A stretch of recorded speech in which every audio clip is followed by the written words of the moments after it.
I've been in and around the musical theater all my life, and something that always fascinated me was, why sing now? You know, a scene will go on, and at some point the authors had to choose what to sing, when to sing, and why to sing. I think Rodgers and Hammerstein did it sort of brilliantly. When you watch their shows, Oklahoma or Carousel or King and I, and people start to sing, it seems inevitable. It seems like, well, of course, that's the right song in the right space, and why wouldn't it be? It seems obvious. But the truth is, at some point, Richard Rodgers and Oscar Hammerstein had to decide that Curly comes on in Oklahoma and sings "Oh, What a Beautiful Morning," and what that song was about and what it was accomplishing and why he was going to sing that. In those days, they used to start with a big chorus number. It could have been Laurie having a song about that psychopath Judd Fry looking at her, or Aunt Eller wondering who Laurie's going to go to the box social with. But no, it starts with that beautiful song, and decisions were made to make that happen. And tonight we're going to talk about why those decisions were made and how they're made. We have two fantastic practitioners of the musical theater, and I'm going to bring them out in a moment. But before, I wanted to start with, we're going to explore musicals that have source material of films in general. Then we can talk about why the composer and lyricist chose to take that moment and how they musicalized it.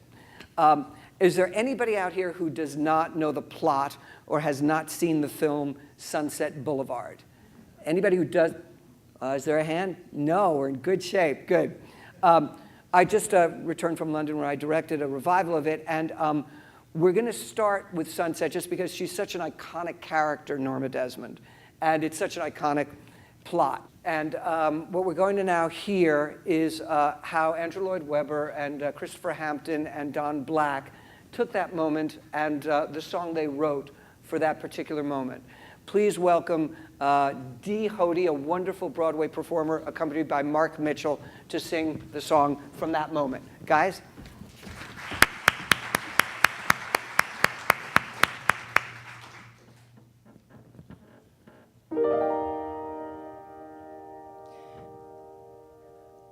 I don't know why I'm frightened. I know my way around here. The cardboard trees, the painted seas, the sound here. Yes, a world to rediscover. But I'm not in any hurry. And I need a moment. The whispered conversations in overcrowded hallways, the atmosphere as thrilling here as always.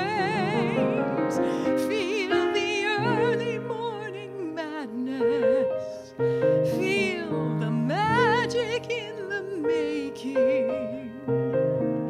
Why everything's as if we never said goodbye. I've spent so many mornings just trying to resist you. I'm trembling now, you can't know how I've missed you. Missed the fairy tale adventures in this ever-spinning playground. We were young together.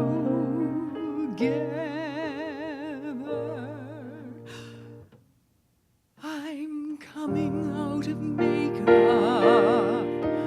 The light's already burning. Not long until the cameras will start turning. And the early morning madness and the magic in the making. Yes, everything's as if we never said goodbye. I don't want to be alone, that's all in the past. This world's waited long enough. I've come home at last.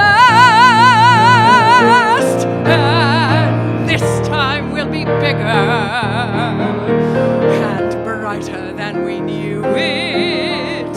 So watch me fly, we all know I can do it. Could I stop my hand from shaking?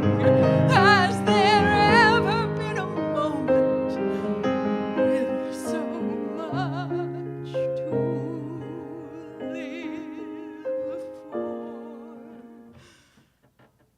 The whispered conversations in overcrowded hallways, so much to say just today, but always we'll have early morning madness, we'll have magic in the making.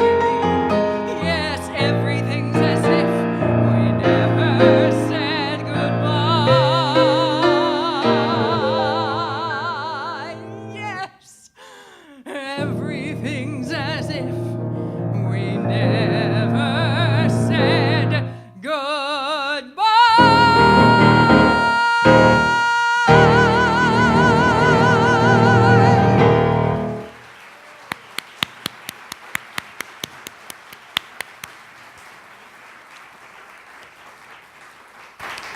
I think that's a pretty good example of how music can deepen and enrich a moment and get in the head of a character.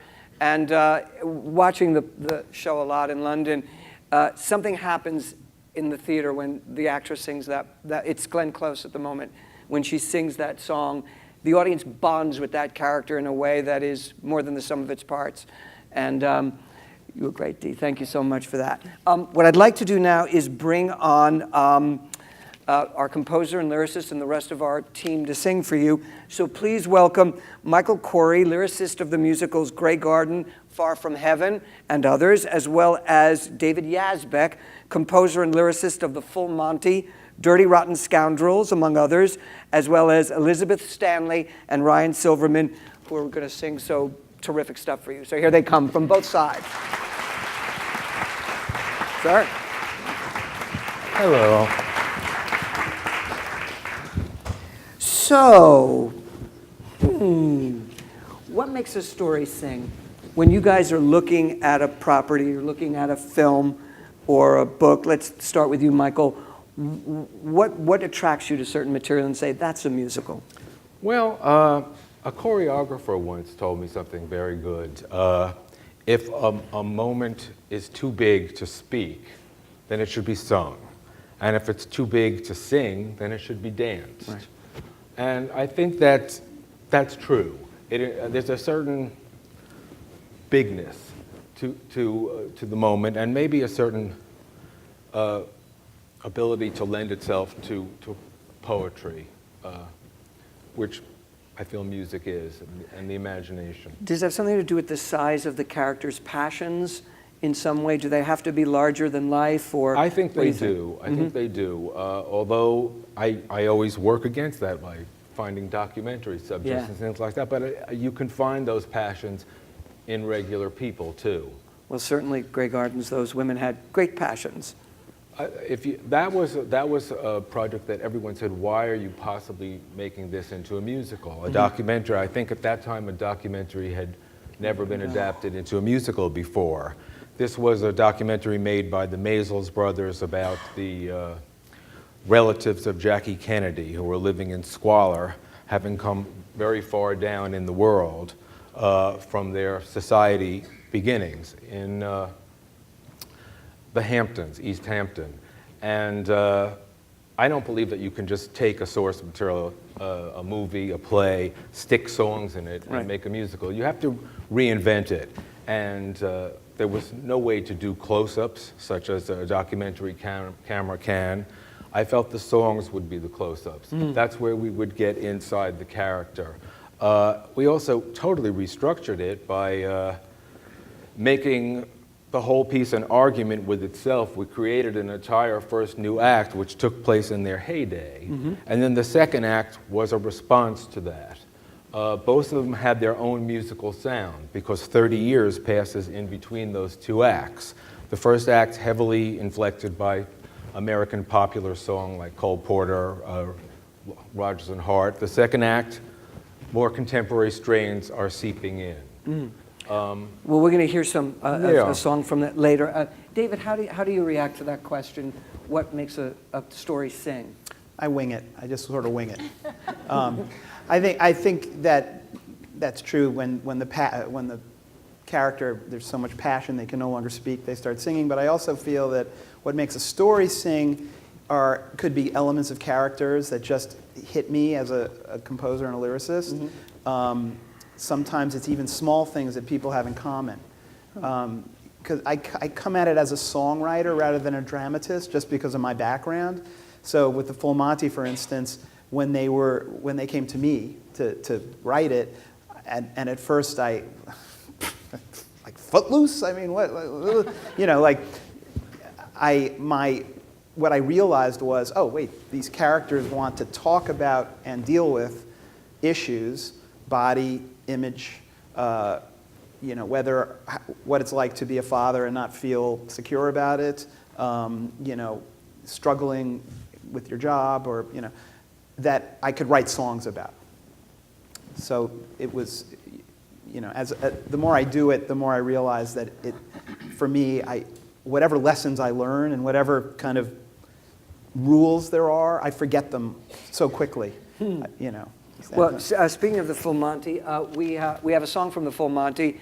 Can you set up where we are in the story? It's early in the story. You have a town that's been sort of decimated by unemployment. It was a steel town. It's Rust Belt. It's Buffalo. It was Sheffield in the movie.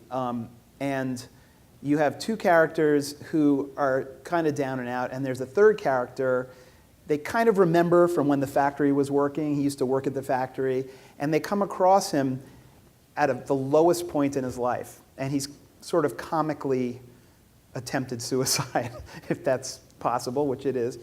And they save him from suicide, which he's angry at, and then they sort of start joking about, oh, well, maybe there are better ways to do it.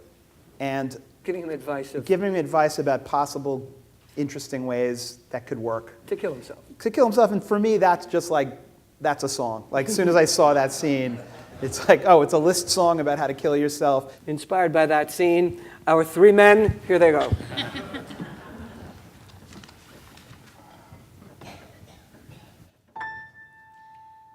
Let's find a rock, I mean a big-ass rock, or maybe something like a cinder block is better. I'll hoist it up and drop it on your face, buddy. And just before the lights go out, you'll see my smile and know you've got a friend with a rock. Who cares? I mean a big-ass rock or rope. I got some quality rope made for a man who's devoid of hope like you are, my buddy, Michael. Oh, that's Malcolm. Malcolm, right. And I won't leave you swinging there, twitching like a fish while you claw the air. I'll grab your feet and pal of mine, I'll pull real hard and snap your spinal cord. This world is cold when you're alone and they ignore you, but don't kill yourself. We'll do it for you. You've got a friend. You've got a friend.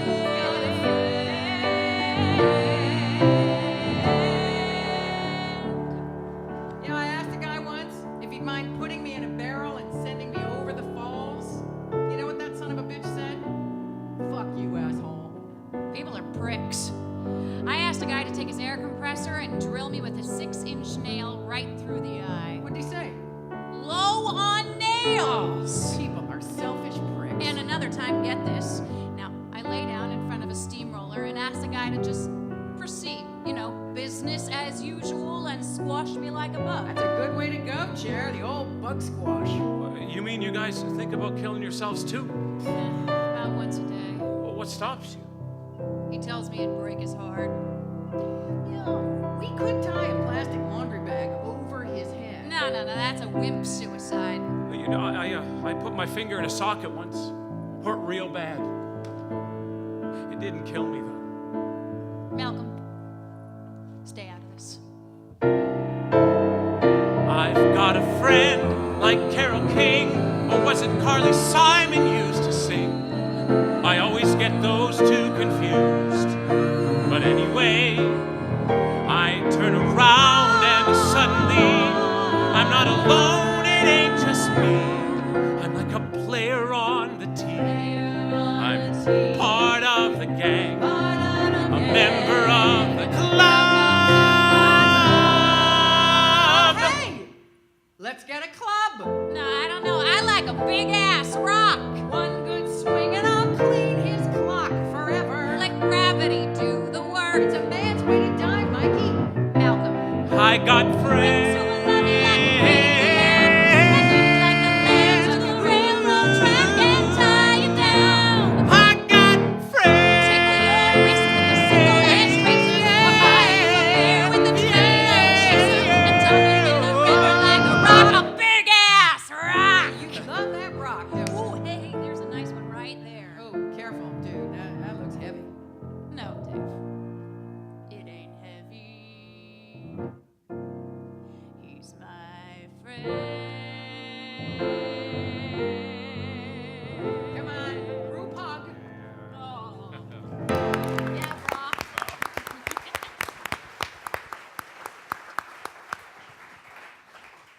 I love the idea. The idea is just so swell. And what I'm particularly impressed with is, though you kept to the structure of the scene, those are really all your jokes. I mean, you didn't cull directly from the screenplay. There's like one or two from the screenplay, and Terrence, a lot of the spoken stuff in the middle was Terrence McNally's. Uh-huh. I like the big nail. The nail's I'm out great. of nails, that was Yeah, Terrence's. That's awful good. That's awful good. Yeah. But that song, the interesting thing, as I was just listening to it, I remember seeing the scene, knowing I wanted to do a song, and the first revelation for me was I wanted to be soft rock. Yeah. Like, I hate soft rock. I mean, everything about it, the drum fills, the way the bass sounds, you know, it's just, for like growing up and loving Led Zeppelin and then having to hear Carly Simon, you know, so I love Carly Simon's voice, it's just those big hits. So I started with that soft rock sound, and that's what got me to that. I got a friend like Carole King, or was it Carly Simon used to sing? Yes. And when Carole King saw the show, she said, "Yeah, everyone gets us confused."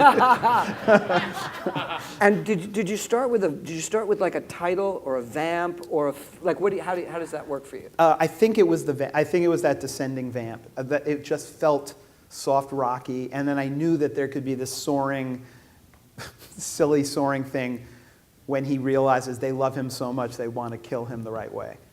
Yeah. It's a warm thing. It's warmth. It's a warmth, yeah. Now for something completely different. Michael and his collaborators, Richard Greenberg and Scott Frankel, wrote a very moving show called Far From Heaven based on the film.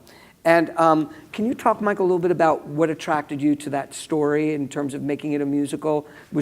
Did Scott approach you, or how did that happen? It was the playwright Richard Greenberg. He felt that it was a musical, in essence, that hadn't been set to music yet. Mm-hmm. He felt that all the passions could be sung. And I was wary of it first because I was afraid it would turn into what we called a new American work, which is a euphemism for operas, which I do a lot of. And I didn't want to write an opera, I wanted to write a musical. But gradually I became convinced, and this is a moment where Frank, the husband, is telling his wife, Kathy, who's been living the perfect suburban existence in 1955, that the marriage is over, that he's realized that he has homosexual tendencies and he can't be married to her anymore, and the person that he has been cheating on her with wants to be with him. He didn't even have the word gay in his lexicon. They didn't have that word then, or it wasn't in wide usage. And it's the moment where she realizes, despite all the work they've been doing to keep this marriage together, it's over. And Dennis Quaid plays it in the movie, and it comes across as a kind of sniveling, unsympathetic a moment. It's not very long, but he basically says, I never knew about any of this stuff. And I wanted to do something for that character because I heard more music in it without ever using the word gay or without ever kind of everyone hollered at me that I wasn't creating a positive role model for the gay character. That's the last thing I wanted to do. We're beyond closeted, positive role models. And to a certain extent, this character doesn't realize how awful he's being. He's singing a song about his awakening, and every beautiful word, the more beautiful it gets, the more painful it becomes to the wife, who's standing there saying nothing, as she realizes that her whole marriage was a sham. So I didn't want to let the character off the hook in terms of an unconscious cruelty, and yet I did want to show what an awakening in the 1950s might be if you didn't have the words. And the song will be sung by Ryan.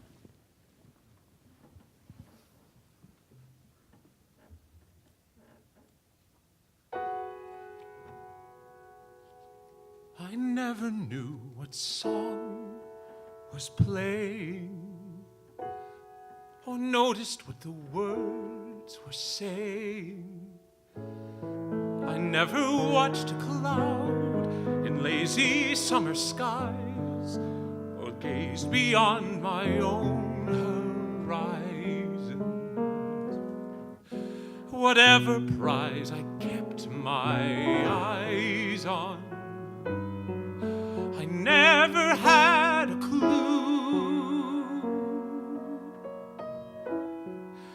I never knew how much I never knew. I thought I was beyond all this confusion. I just wasn't strong enough. The doctor ought to know. Can't we go? Kathy, please. And see what he has to say.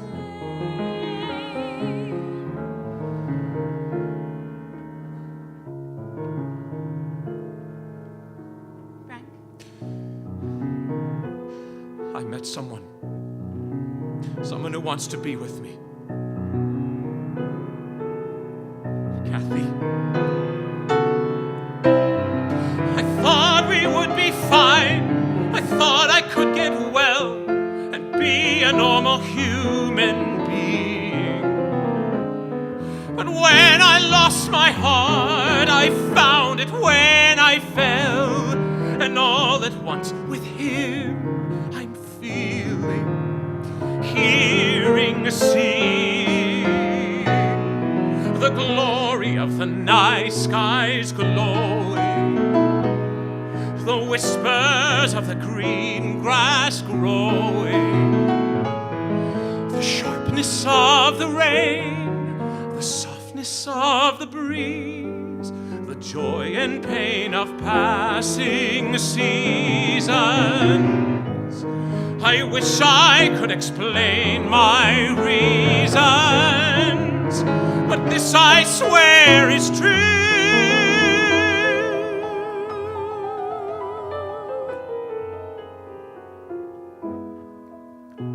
I never meant to hurt the kids or you.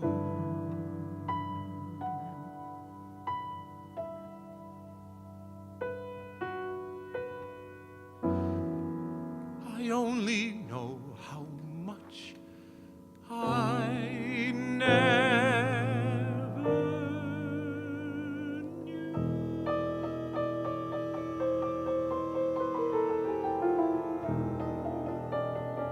I assume you'll be wanting a divorce.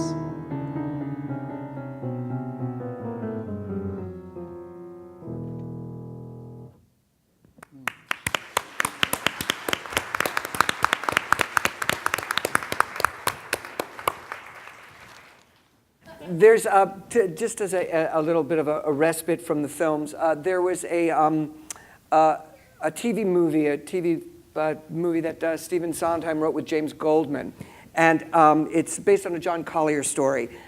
Steve describes it as a horror story about a group of people who live in department stores all over New York City, hiding during the day, coming out at night, mostly old people with the exception of a poet who comes into their midst because he wants to get away from the world, and a girl about 18 who came with her mother when she was a 6-year-old and fell asleep in the hat department, and nobody found her. She's never seen the outside world since. She meets this poet, and in their first scene together, she tells him her story. Now, the playwright, the screenwriter at this point, James Goldman, gave Stephen Sondheim this piece of a monologue, basically, and he turned it into a song. First, we'll hear the monologue. Go ahead, Elizabeth. I remember snow. It was white as sheets and cold as frozen food. It comes down from the sky. I remember sky. It was blue as ink and very far away as Mommy. I remember her a little. She was big and tall, like trees. Oh, trees with leaves, green as spearmint. Leaves rustle when the wind blows.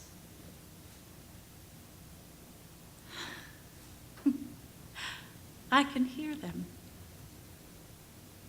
Nothing in the store sounds like leaves when the wind blows. I remember rain. It comes down from the sky like shower water and makes the grass grow tall and soft, like carpet. But grass is lovelier than carpet.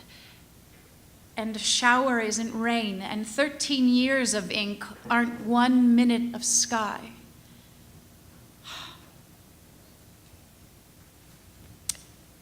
I would give anything for snow. I'd even die. I'm so unhappy here. Now, Stephen Sondheim says that Goldman didn't write that speech to be spoken exactly like that. He wrote it to put down ideas in a whole section that would include the song. And thought it might be interesting to hear that and then hear the song that it turned into. Here's Elizabeth with I Remember.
I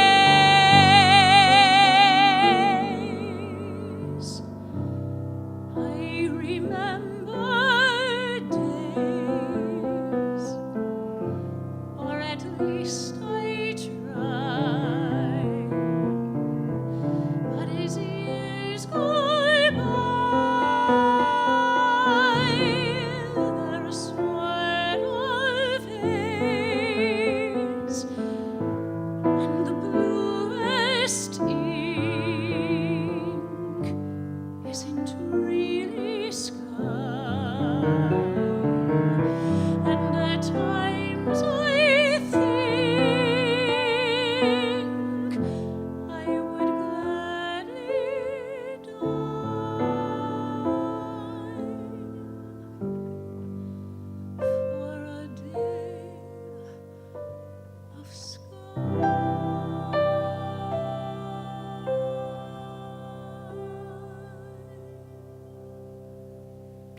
sources are from a lot of different places, and oftentimes writers will be asked, Michael was talking about it, he doesn't like to see song here.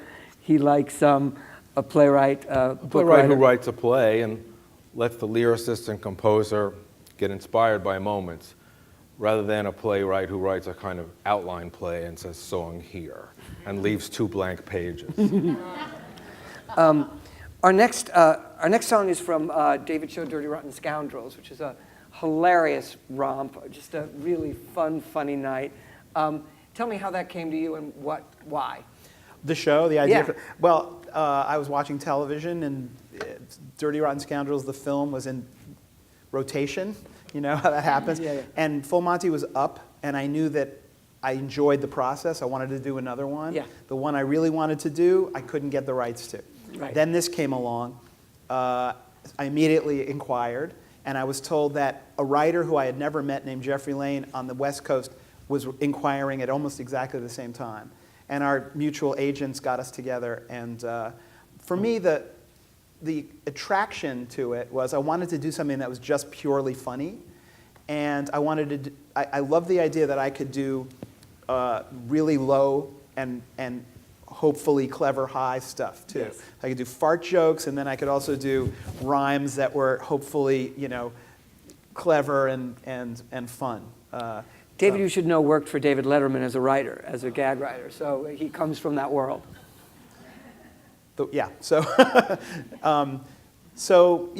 that's exactly what it proved to be. And Jeffrey Lane wrote a book that was right down the line too. And in this case, with Full Monty, Terrence McNally wrote a full script, handed it to me, and said, figure out where the songs are. In this case, Jeffrey asked me, do you mind if I give you suggestions? And I said, yeah, if they're good. And he gave me great suggestions for titles, sometimes for possible places the song could go. So that was massively helpful. This is to Michael saying that a close-up is a song sometimes. That scene leads to that close-up of the beautiful woman, and it's just such a great close-up peeking out from the hat, and you almost immediately fall in love with her and think this is, and I just knew that the song had to introduce the woman the way that close-up introduced her, and I also knew that you could get a lot of exposition out of the way through this song, which is her talking about her own history. And the one other thing was, in this, she just slips on the floor. The first image I had was this beautiful, big staircase. And I just wanted her to appear and then fall all the way down the staircase and then pop up and start singing. And we thought about it and realized that wouldn't probably be a good idea for insurance reasons. So she just sort of is revealed and sings the song. So. Here's a song, and here's Elizabeth again.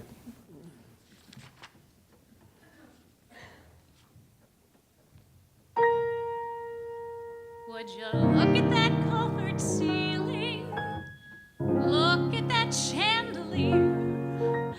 Excuse me, but how I'm feeling is 100 proof. I could raise the roof. I'm so happy to be here. I've been kinda missing Mom and Daddy, sort of in a spin since Cincinnati.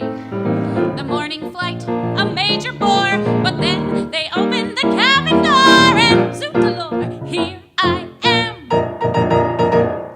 Lord knows I had the will and the resources, but Mom and Dad kept saying, hold your horses. I guess those ponies couldn't wait. Pardon me, folks, but they've left the gate. I may be late, but here I am. Ah, the way to be to me is French. The way they say la vie is French. So here I am, Beaumont Sommaire, a big 2 weeks on the Riviera. If I'm only dreaming, please don't wake me. Let the summer sun and breezes take me. Excuse me if I seem jejune. I promise I'll find my marble soon. But everywhere I look, it's like a scene from a book. Open the book and here I am. Oh, sorry. Do do do do do do do do do.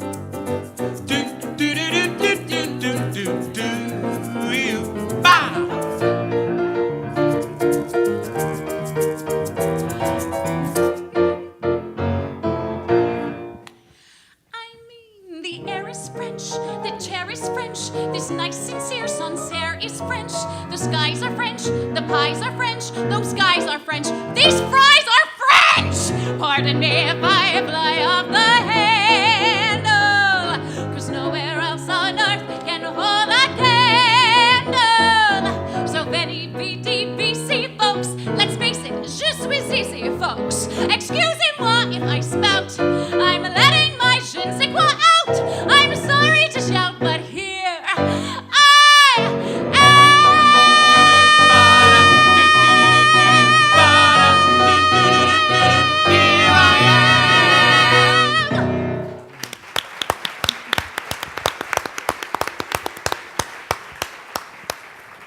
I remember sitting in the theater and hearing These Fries Are French, and I just thought, how could you not love a man who wrote These Fries Are French?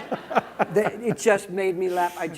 And coming up to our Jerry Loves My Corn, there's sometimes moments in the theater where you just are so overwhelmed by gratitude for something so delightful. Oh, thank you. Why Brazilian music?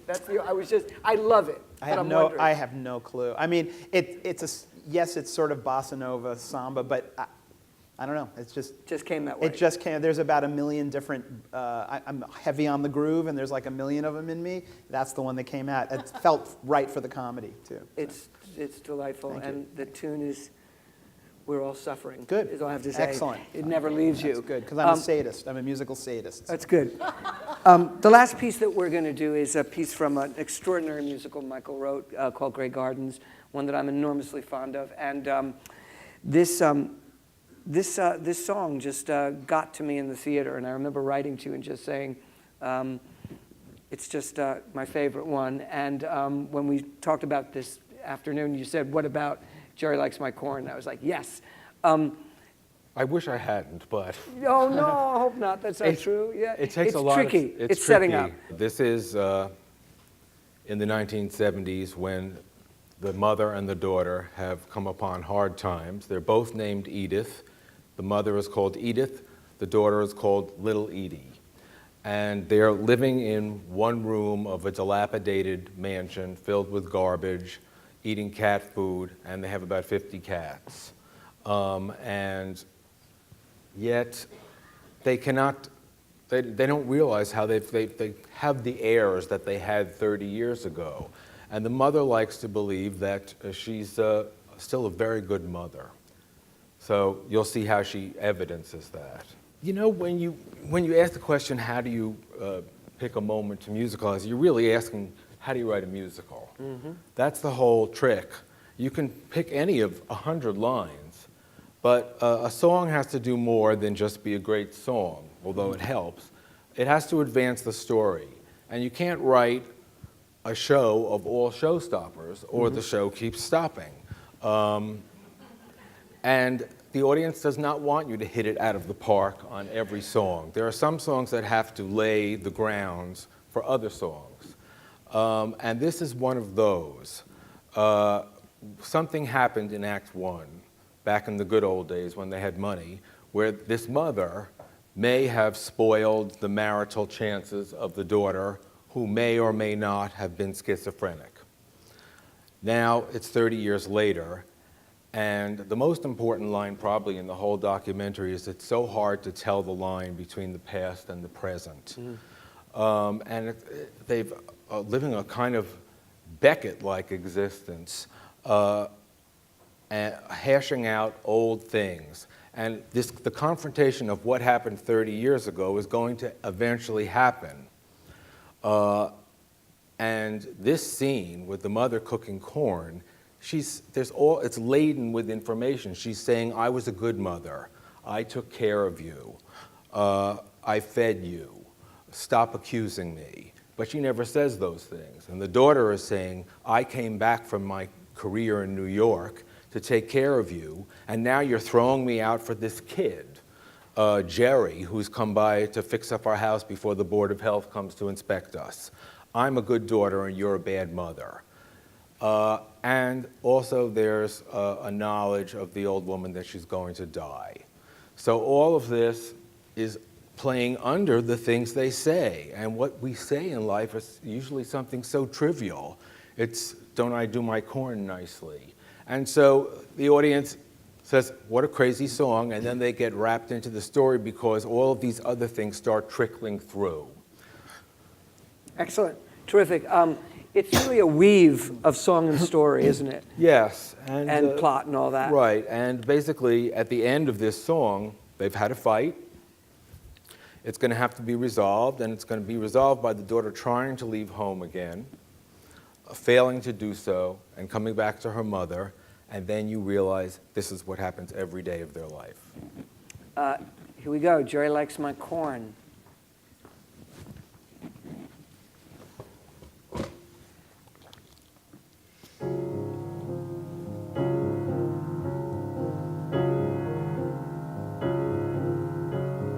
Jerry likes the way I do my corn. Isn't he a treasure?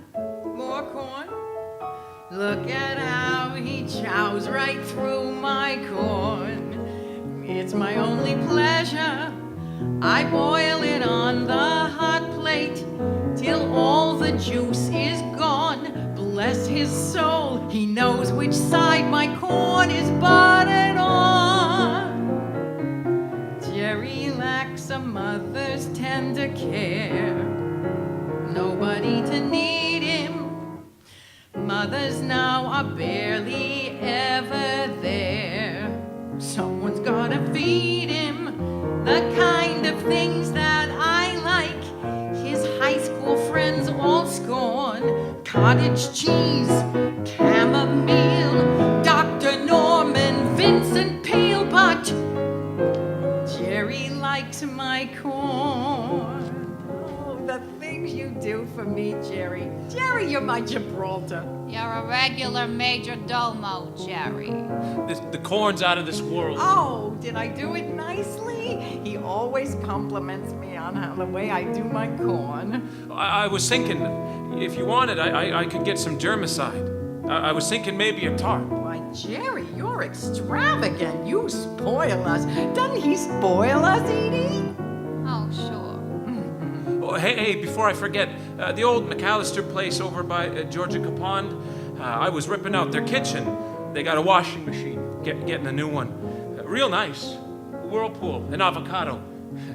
The thing is, they said I could keep the old one. I was thinking I could bring it over here, hook it up. That way you could wash your clothes once in a while. Maybe even your bedding. No offense, Mrs. Beale, but I saw some insects in your sheets. Red coats, I think. That can't be good for you. A washing machine that clean that right up. What do you think? Jerry is a son like my own too. Sons who never phone you. Need salt? Boys have more important things to do. After they disown you. And though he hardly says much, I understand his grunts. Hey means hi, yo means yes. Believe me, he's no dunce. Anything that breaks, he knows which tool. Jerry is a fixer, not her. Happy hour starts right after school. Jerry have a mixer. He tells me things the kids like, and I just feel reborn. Mountain Dew, Super Bowl, sex and drugs and rock and roll, but most of all, my corn. Jerry, you know what I'd like? Some music. I'm happier when I'm singing than anything I've ever done since I was born. See if you can find that song, the one I just adore. I'm sick of that kid. I mean, I have great pity for him and I like him, but My soulmate, that's what he is, that's the word. he steals things from my room. Oh, he does not. Books, mostly. He takes them from my room and he hides them in the attic. He already took the glassware, and pretty soon the antiques will be gone. I am telling you, Mother, you shouldn't have contact with the outside world. If you get what I mean, you can't tell what's been put in and what's been taken out. The trouble is, she's madly in love with him. Pardon me, but it's true. Well, he might as well leave right now because he's never gonna get it, so that's it. Get what? Sex? With you? Well, that's all they're after. That's all they're after. An old person like you? Good God. So you might as well tell him right now to just forget about it. Jerry doesn't want any sex with you. Jerry likes his own age. Oh, yeah. Kids of 17 do not pursue relics of the Stone Age. Believe me, I can see these. Jerry doesn't want any sex with you. Jerry isn't crazy. Adolescent girls now are easy lays. Same as Edie in her awkward phase. Jerry's got a new girl every night, and not a one of them has cellulite. He's gonna be here for years and years. It's gonna be one of those things like George Goldstrong all over again. The two of you conspiring like you do, and me. What about me? Who said anything about you? I didn't hear it. He's gonna be here for years and years. He doesn't want any sex with you. Get out of here. I want the people I want in this house! Go away. You are making me very angry. Get out. Go out.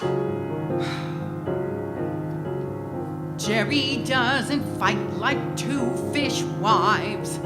Jerry likes relaxing. Me too. Now and then we play my 45s. Hear the old sad sax sing. No picnic growing older. Abandoned and forlorn. Stuck in bed, stiff with gout. Alcoholic drinks are out. You'll die. The doctors warn. Then, quick as a wink, I'm in the pink. 'Cause Jerry likes my corn.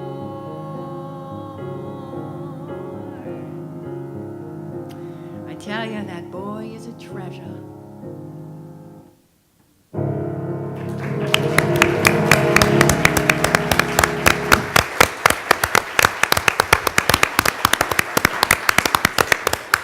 Please help me thank our wonderful singing actors, Elizabeth Stanley, Ryan Silverman, Dee Hoty, accompanied by Mark Mitchell.